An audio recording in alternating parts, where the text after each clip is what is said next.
Hello everyone and welcome to lucky episode 13 of the Life in Norway show. As I explained last time, I'm trying to interview more Norwegians on the show this season, and as such I'm pleased to say I have another joining me today. The editor of InsideFlyer.no is in the Life in Norway HQ for a chat about why it is people in Norway fly so much, how to collect and spend frequent flyer miles, and some tips for anyone who lives in Norway and wants to get started with travel hacking. So, as you can probably tell, this will be one of those episodes that's more useful for people already living here in Norway or planning to move here very soon. But we do talk about travel in more general terms as well, so hopefully there will be some points of interest for everyone. You can find out more about Martin and InsideFlyer.no, travel hacking in Norway, including our recommended loyalty programs and credit cards best suited for travelers, and of course get links to everything we discuss on the show on the show notes page. Just head on over to lifeinnorway.net/podcast and look out for episode 13 for everything you need. Happy listening.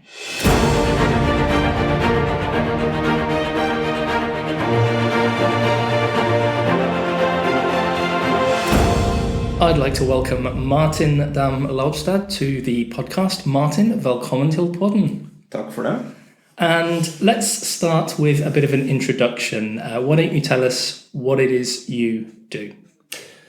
The short answer is at daytime I'm a software developer, and at nighttime I'm a travel blogger. So let's dig into this because, as a fellow travel blogger, we obviously speak about travel and these kind of things all the time. Where did your fascination with travel begin?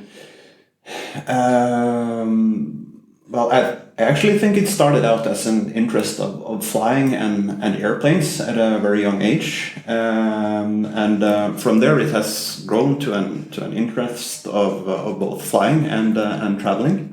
I love to see new places and meet new people, and I usually enjoy the flight itself as much as traveling. And when you're talking about flying, you mean actually sitting in the plane, right? Have you ever done any actual flying? No, okay. At least not with an airplane. Yeah, just to be 100% clear. So where were your first travel destinations that you remember from when you were younger? I think that was probably a domestic flight to Tromsø or Oslo. Was probably my first introduction to traveling. Well, that actually leads nicely into the topic of the show, which is travel hacking. And one of the reasons travel hacking is so popular here in Norway is that people fly a lot in this country. Yeah. To get from here in Trondheim to Bergen, flying is really the only sensible option for a lot of people. Would you say that's accurate? Yeah, absolutely. So travel hacking. There'll be a lot of people sat at home right now or jogging or in their cars or wherever you listen to the Life in Norway show, scratching their head. So let's define it. What actually are we talking about with the term travel hacking? Travel hacking is really quite a broad term, but for me it's mostly about being able to travel better for less. I was always curious about how it would feel like to sit in business class for a long haul flight, and that's where it started for me. Is that where your interest in travel hacking started? You were looking, towards the front of the plane through that curtain and wondering what was on the other side? Yeah, pretty much. It really took off at the time when the Norwegian ban on earning points on domestic flights were lifted a few years ago. And I was traveling a lot in my job. I had a lot of domestic flights, and I got introduced to the site that is now called Inside Flyer. It just grew from there. So we've talked about the concepts of travel hacking, but getting into the nuts and bolts, what does it actually mean on a day-to-day basis? Well, it means that I try to earn frequent flyer miles wherever I can get them. from flying, of course, and credit card use, but there are also numerous other sources for earning frequent flyer miles. And then there's also, of course, being able to obtain the top tier status of the airline programs to get the lounge access and upgrades and priority boarding, fast track, and stuff like that. So you don't actually have to be a frequent flyer to earn those frequent flyer miles? No, not at all. Actually, I earn most of my frequent flyer miles from other sources than flying. Okay. And one of those most common sources is a credit card, is that right? Yeah, that's one of the big ones. Okay. Well, we'll dig in a little more into how somebody living in Norway can get started with travel hacking, because this is a very country by country thing that we need to talk about. But let's return to travel, because we talked about how Norwegians travel a lot around the country, but it surprised me when I moved here all those years ago just how much Norwegians travel abroad. So what are some of the reasons that Norwegians travel so much, and what are those top destinations that draw, maybe they aren't the places you go, but the typical destinations for a Norwegian traveller? I think Norwegians do a lot of holiday travels domestic as well, and I also suspect that it's, at least for us living here in Trondheim, it's to get away from the climate. I suspect Norwegians are probably we're a bit conservative in our travel habits. For city breaks, we go to Copenhagen or to London, and for our beach holidays, we go to Alicante or the Canary Islands, or maybe even Thailand if we're feeling a little more adventurous. Yeah, what is the Norwegian obsession with Thailand? I see it everywhere these days. I don't think it's just a Norwegian thing, but to be honest, I don't know yet, because that's one of the places I haven't been. Okay, is that top of your bucket list? It's up there somewhere. Maybe not at the top, but I'll go there eventually. Okay. So speaking of flying internationally, I mean, I know that you travel all around the world. You must have experienced a lot of different places, a lot of different cultures, and a lot of different airlines. Now, they vary enormously in quality of service these days. So do you have a pick for your favorite, and possibly maybe your least favorite? Airline? That's a really tough question, but I think for my favorite airline, or at least for my favorite flight experience, is probably flying first class with Lufthansa. And there are probably better first class products out there, but Lufthansa is still great, and it's obtainable with just using frequent flyer miles. So that's probably my best experience in the air. For the worst one, this should probably come as no surprise, but I think I'll have to say Ryanair. Yeah, I started off travelling between the UK and Norway all those years ago with Ryanair on an almost weekly basis, and those are times I had almost forgotten about until just now. So I think there'll be no one surprised by your answer there. Okay, one of the hot topics in the news when it comes to travel in the last few years, at least over here, has been the really rapid rise of Norwegian. Now, of course, this is an airline that has its roots in Norway, but now Norwegian Air International is almost anything but Norwegian.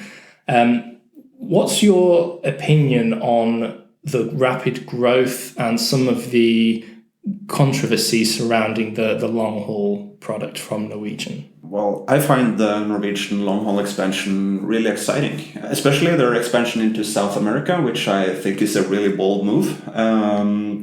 They have managed to make destinations that are really remote and probably unreachable in most people's minds available for everyone. I think that the quality of their hard product, of their airplanes, is superior to most other low-cost carriers, and probably even good enough to compete with the legacy carriers as well. Yeah. So you're a Norwegian fan? Yeah, they're maybe not my favorite airline, but they're at least my favorite low-cost carrier. One of the criticisms of the long-haul model from Norwegian is that there aren't many alternatives should something go wrong. It's very much an A to B model. They're not part of any alliance. So if there's a technical problem on board or a weather problem, you can't fly with an alternative airline. You have to wait. And in some cases, there's been news stories of people waiting 24 hours or even more.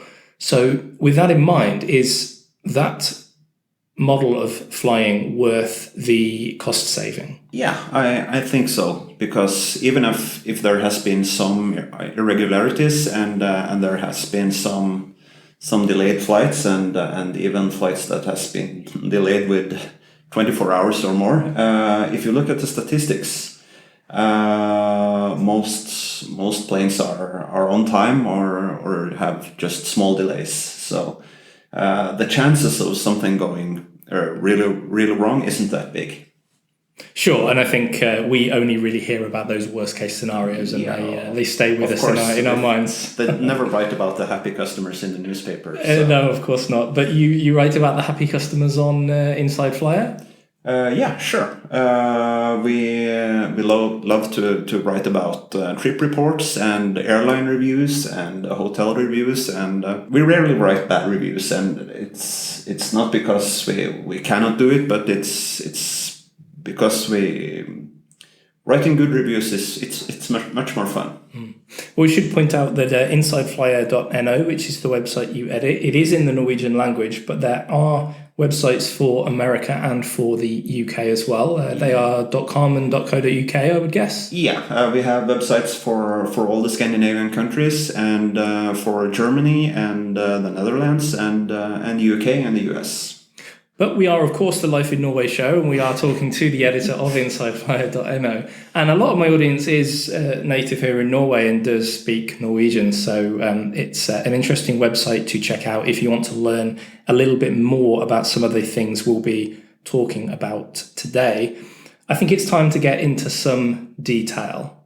You've sold me on the concept of earning frequent flyer miles and getting some free flights. So as a resident of Norway, and that's something we should be clear about because this is very much a country by country basis, for residents of Norway, what are some of the main travel loyalty programs that they need to know about? Well, of course, there is SAS Eurobonus and Norwegian Reward are probably your two best options for airline loyalty programs. Eurobonus is great because it's valid within the entire Star Alliance network, and you can travel almost anywhere in the world. And Norwegian Reward is also great because it's very easy to get started with, and it's very transparent and easy to understand, and it's much easier to redeem flights with Norwegian Reward than it is with Eurobonus. Interesting you mentioned the Star Alliance when you were talking about SAS Eurobonus. So does that mean that I can collect points by flying with SAS using a credit card and so on, but then spend those points on a flight, let's say with your Lufthansa first class experience, for example? Yes, you can. And the other way around as well. You can fly with Lufthansa and you can earn points with SAS Eurobonus.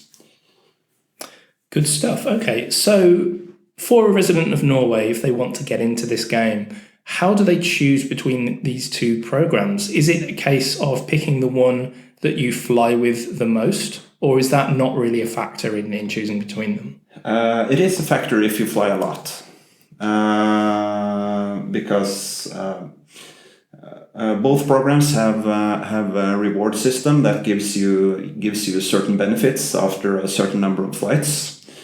But it's just as much a question of where you want to travel and how you want to travel and when you want to travel, because as I said, it's a lot easier to redeem with Norwegian Reward. So if you have to fly on weekends and in the summer holiday, for example, it's Norwegian Reward is it's a lot easier to find reward tickets. But if you're more flexible, then Eurobonus has you can pick from more destinations. So would it be fair to say then that if somebody's aim is to be earning free flights, then perhaps Norwegian is their best choice? If their aim is to enjoy the perks of flying, such as lounges, upgrades to business class and so on, then maybe the SAS Eurobonus program is the one for them. Yeah, spot on. Great. Which is your preference, Martin? I assume you use both, given the amount you fly. Yeah, I use both, but I have to admit my preference is with SAS Eurobonus. And why is that? Well, when you're flying from Trondheim, it's you usually have a transfer somewhere in Oslo or Copenhagen or even Stockholm, and then the lounge access is really nice to have. Norwegian don't have any lounges of their own, and the contract lounges that they use they are only for premium flights. Okay. One question for you on flying out of Trondheim, but this is relevant for anyone flying anywhere within Norway. I make a lot of trips, as regular listeners will know, to Mexico.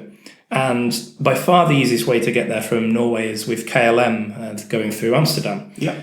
But KLM are not in the Star Alliance. They're in a different alliance, which the name escapes me at the moment. SkyTeam. SkyTeam, thank you very much.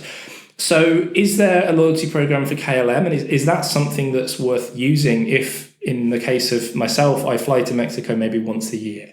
Yeah, they have a loyalty program together with Air France that's called Flying Blue. I have to admit that I'm not an expert in Flying Blue, but I will be flying some. I do have some SkyTeam flights later this year, so I'll try to broaden my knowledge on the topic. But you should definitely check out Flying Blue. Sure. Well, one of the reasons actually we like traveling with KLM is transferring through Amsterdam. Schiphol, I can't say Schiphol like a Dutch person can, but Schiphol Airport is definitely one of my favorite airports for transferring. It makes things nice and quick for such a large airport. Yeah. On that note, do you have a favorite airport in the world? And again, with my previous question, is there an airport that just leaves you tearing your hair out?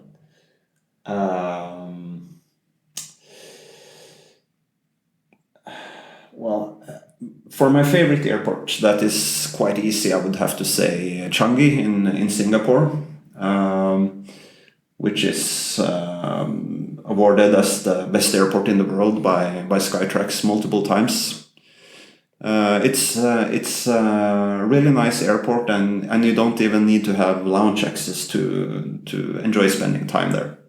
They have their own cinema, shopping, swimming pool. It's really a great airport.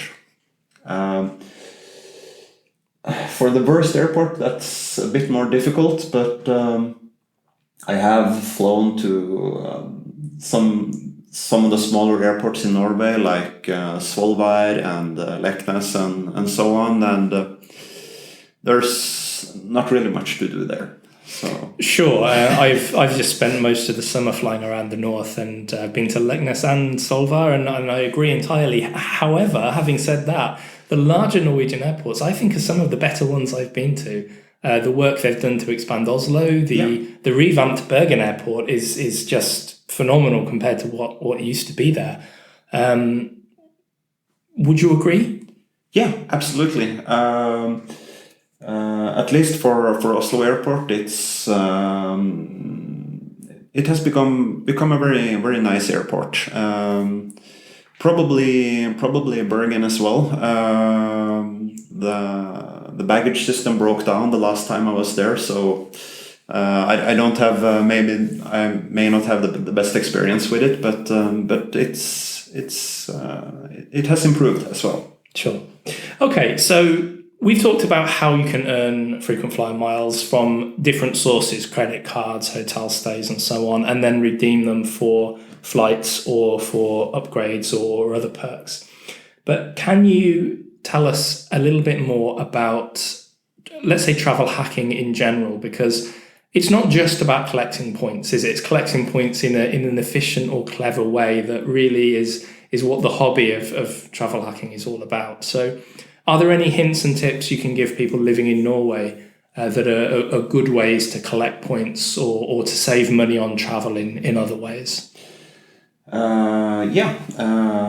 We could probably do a 2-hour show about that. But sure. At least for me, I have earned a lot of extra points through the Norwegian reward shop and through Via Trumf for SAS Euro bonus, where you have you can shop online and you get cash back in frequent flyer miles. So that's probably my number one source of frequent flyer miles. Okay, you mentioned Trump there. Now, am I right in thinking, I'm having to really dig into my memory, that's the loyalty program that you can use in some of the supermarkets in Norway? That's correct. You can use it was for groceries only to begin with, but now they also have a shopping portal that gives you a cashback in Trumf when you shop online.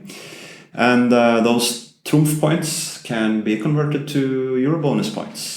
So you can earn free flights from buying butter and nappies. Yes, you can. Fantastic stuff. I didn't know about that. That's a really interesting one. Any other tips, Martin? Well, if I was to just give one single advice, it would be to read up on Inside Flyer, ask questions in the forums, and just spend some time getting to know the different programs and how you can put them to best use. Okay, good stuff. As for Inside Flyer, obviously we're both website editors. Yeah. Are you enjoying it? What's the thing you enjoy the most? And again, what's the biggest challenge? Yes, I really enjoy it. I enjoy it more and more each day. Actually, it's really exciting times because we're expanding so rapidly, and the thing that I probably like the most about it is the writing and getting to meet a lot of new people that share my interest in traveling and travel hacking. Good stuff. Martin, thank you very much for joining me on the Life in Norway show today. But before I let you go, I have some standard questions that I asked everybody in the first season of the podcast. The thing is that you're a Norwegian, and I do intend on having more Norwegians on the show in season 2. So perhaps I need to work a little on changing these questions, but let's see how it goes. What's the best thing about living in Norway? I would say that it's probably the beautiful nature and the one thing I often miss when I'm abroad is the clean air that we have almost everywhere, and there is for at least for most people good opportunities for work and education, and that's probably my favorite things about living in Norway. Okay, very common answers from the first series as well. Yeah. I'm really interested in your answer to this, given that you're a Norwegian that travels extensively, lots of experience of life in different parts of the world. What do you find most challenging or frustrating about living in Norway? I'm not much of a Viking. I don't enjoy winter and snow that much, so that's probably the worst thing, at least for me, about living in Norway. I wasn't born with my skis on, so... So when you are older, will you be one of the elderly Norwegians that spend 6 months of the year in Spain? I will probably spend a lot of time abroad, but probably not 6 months in Spain. At least I hope not. All right. Final question then, Martin. Whether it's a whole city or a very specific spot on a hike, what is your favourite place in Norway?